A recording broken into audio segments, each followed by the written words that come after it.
I am pleased to rise today to provide to the members of this Honorable House an overview of the Employment Minimum Hourly Wage Order 2023, the Order, and the Employment Minimum Hourly Wage Regulations 2023, the regulations that have been tabled in this Honorable House.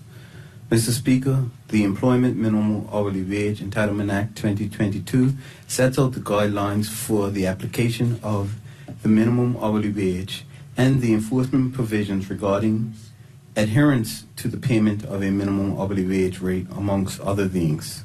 Additionally, it gives labor inspectors the authority to investigate an employee's complaint against his employer and issue enforcement notices to employers who fail to correctly remunerate their employees pursuant to this order. Mr. Speaker, the regulations, which is subject to the negative resolution procedure, are necessary to properly carry out the provisions of the Employment Minimum Hourly Wage Entitlement Act 2022, as it relates to the average hourly rate of pay for the minimum hourly wage and the records to be kept by every employer. The regulations outline the calculation for the average hourly rate of pay, as well as the records to be kept by the employer at their premises or a place where their employees work, that show that they are in compliance with the Employment Minimum Hourly Wage Entitlement Act 2022 and the order, and are paying their employees at a rate that is equal to the minimum hourly wage rate.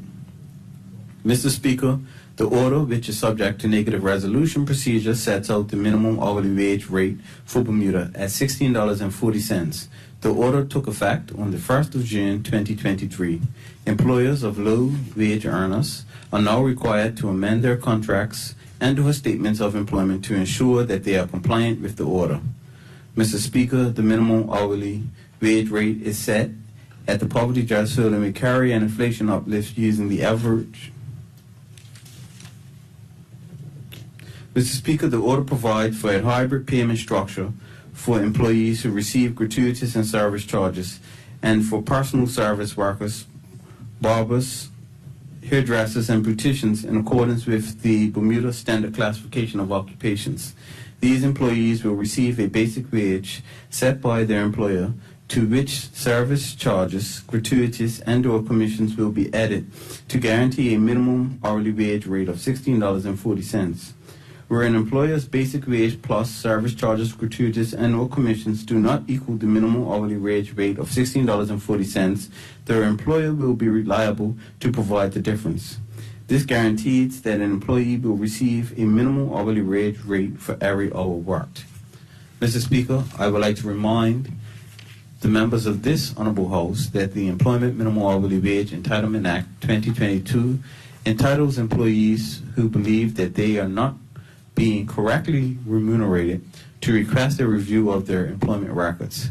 If the employee finds that they are in fact not being compensated correctly, or that their employer fails to adhere to their requests, they may file a complaint with the Department of Labor.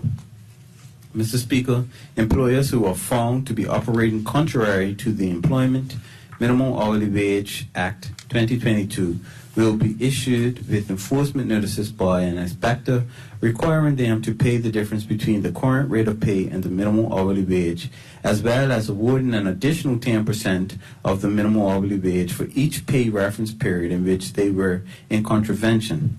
Additionally, inspectors have the power to issue civil penalties for failure to keep the necessary records according to the Act and for failure to comply with the enforcement notice.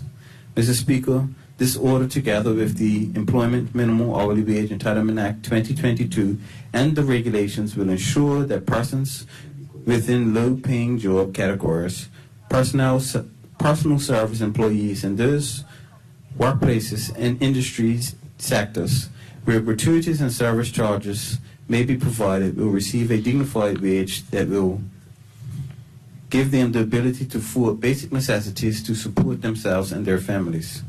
Mr. Speaker, the Ministry would like to thank the members of this Honorable House for the opportunity to address them in this regard. Thank you, Mr. Speaker.